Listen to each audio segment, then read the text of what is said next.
مرض الموت میں، اسی بیماری میں نبی اکرم کی بیویاں بھی نبی اکرم کے پاس بیٹھی ہوئی تھیں. سنیے، نبی اکرم صلی اللہ علیہ وسلم کی بیویاں بھی نبی اکرم کے پاس بیٹھی ہوئی تھیں، اور آپ کی ایک بیوی عائشہ نے ساری بیویوں کے سامنے اللہ کے رسول سے پوچھ لیا، اے اللہ کے رسول، اے اللہ کے نبی، اس وقت ساری بیویاں آپ کے پاس ہیں، اللہ آپ کو شفا دے، مان لیجئے اگر آپ اس دنیا سے رخصت ہو گئے، آپ چلے گئے، تو آپ آج مجھے بتائیے.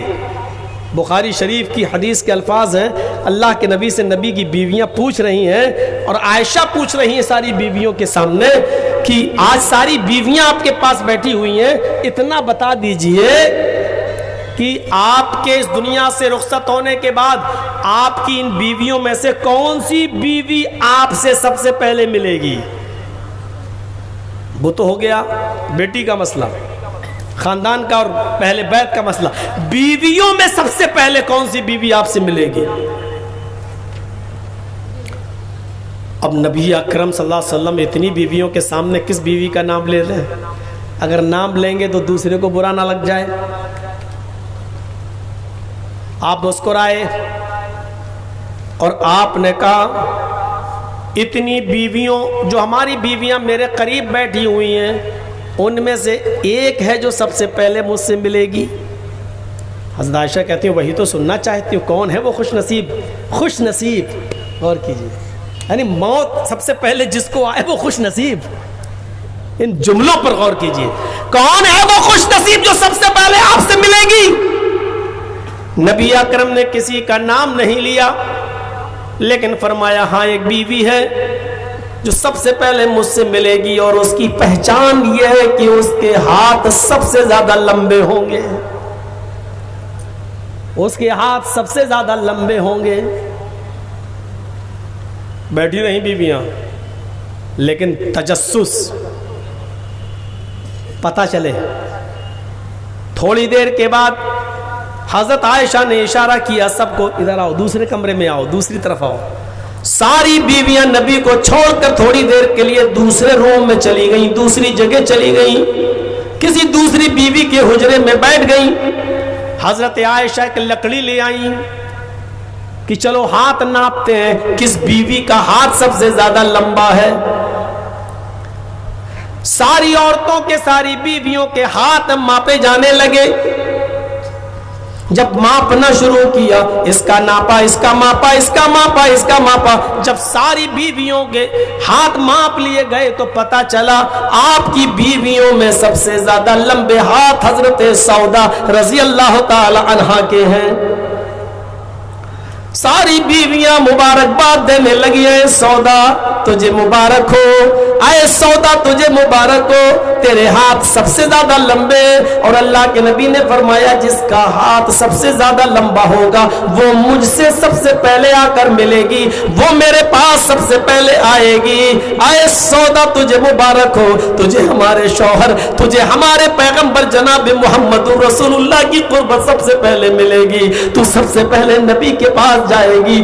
ہم پوری زندگی نبی کی خدمت نہیں کر سکے، لیکن نبی کے انتقال کے بعد تجھے یہ شرف حاصل ہوگا کہ تو سب سے پہلے محمد رسول اللہ سے ملے گی.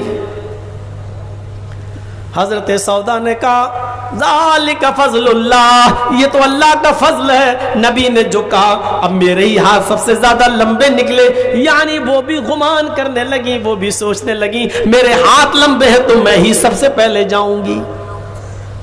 بھئی نبی نے کہا جس کے ہاتھ سب سے زیادہ لمبے ہوں گے. حضرت سودا یہی آس لے کر جیتی رہی کہ میری ملاقات نبی سے سب سے پہلے ہوگی. ساری بیویاں سودا پر رشک کرنے لگی کہ یہ لو، سودا سب سے پہلے نبی اکرم کے پاس جائے گی، اس کا انتقال نبی کے بعد بیویوں میں سب سے پہلے اسی کا ہوگا. لیکن حدیث کی کتابیں اور سیرت کی کتابیں بتاتی ہیں کہ جب نبی کی بیویوں میں سے انتقال کا نمبر آیا تو سب سے پہلے جس بیوی کا انتقال ہوا وہ حضرت سودا نہیں تھی. اللہ کے نبی کی بیویوں میں سب سے پہلے جس بیوی کا انتقال ہوا اس کا نام تھا زینب بنت جہش.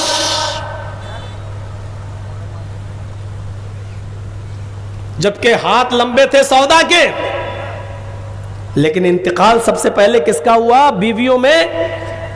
زینب بنت جہش کا. زینب بنت جہش کا انتقال, ساری عورتیں, ساری بیویاں نبی کی ایک دوسرے کا چہرہ دیکھنے لگی, یہ کیا ہوا؟ ہاتھ تو لمبے تھے سودا کے, سودا بھی سوچنے لگی.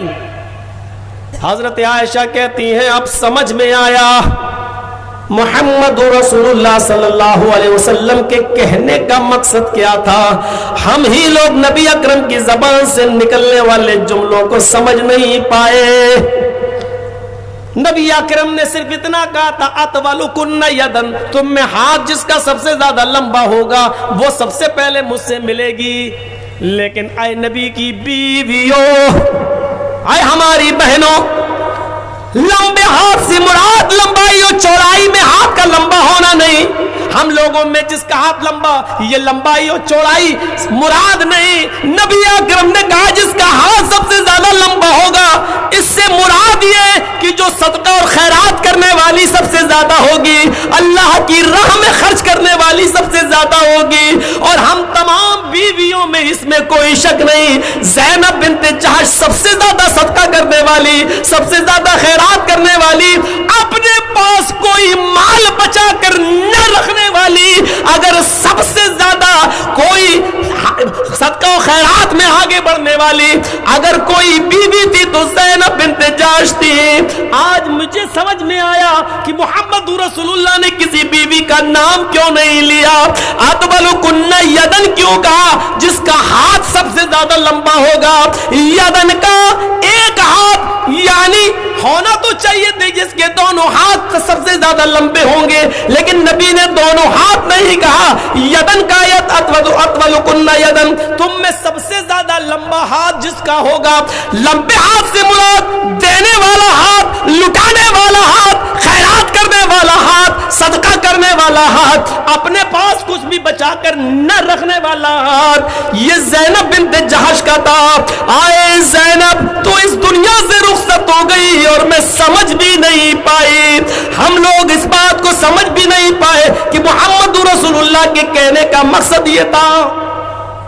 یہ پورا واقعہ بیان کرنے کا مقصد صرف یہ ہے کہ جب اللہ کے رسول نے کہا کہ جس کا ہاتھ لمبا ہوگا وہ سب سے پہلے مجھ سے ملے گی, یہ سن کر جب ہاتھ ناپے گئے تو سودا کا ہاتھ سب سے زیادہ لمبا نکلا, تو سب سودا کو مبارکباد دینے لگی کہ تو کتنی خوش نصیب ہے کہ تیری ملاقات نبی سے سب سے پہلے ہوگی.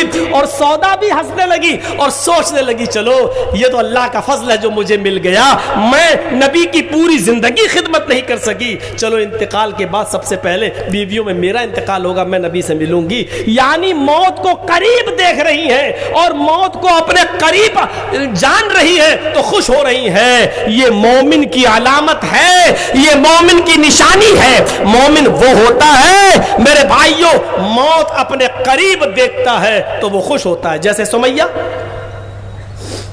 ایک پیر اس اونٹ سے, دوسرا پیر دوسرے اونٹ سے باندھا گیا, اندام نہانی میں نیزہ داخل کر دیا گیا. طبقات کے الفاظ ابن سعد نے طبقات میں لکھا, ابو جہل نے کوڑا اٹھایا, کہا سمیہ تیری شرمگاہ میں نیزہ داخل کر دیا گیا, پیچھے سے ہاتھ بندھے ہوئے اور پھر بھی کہہ رہی ہے کہ اللہ پر ایمان نہیں چھوڑ سکتی. اب تیار ہو جا, اب ان اونٹوں کو میں ماروں گا, ایک پورب کی طرف بھاگے گا, ایک پشچم کی طرف بھاگے گا. بول اب کیا کہتی ہے؟ سمیہ نے نظر آسمان پہ ڈالی, پھر نظر زمین پر ڈال کر ابو جہل کو مخاطب کر کے کہتی ہے, اے ابو جہل, کعبے کے رب کی قسم, اگر میرے ہاتھ کھلے ہوتے تو یہ کوڑا اٹھا کر میں تیرے ہاتھ میں دے دیتی. پکڑ, مار ان اونٹوں کو, مار ان اونٹوں کو. کیوں اپنا ٹائم برباد کر رہا ہے, کیوں اپنا وقت برباد کر رہا ہے؟ اے ابو جہل, کعبے کے رب کی قسم, جتنی دیر تو ان اونٹوں کو بھگانے میں لگا رہا ہے اتنی دیر مجھے رب کی جنت میں داخل ہونے میں لگ رہی ہے.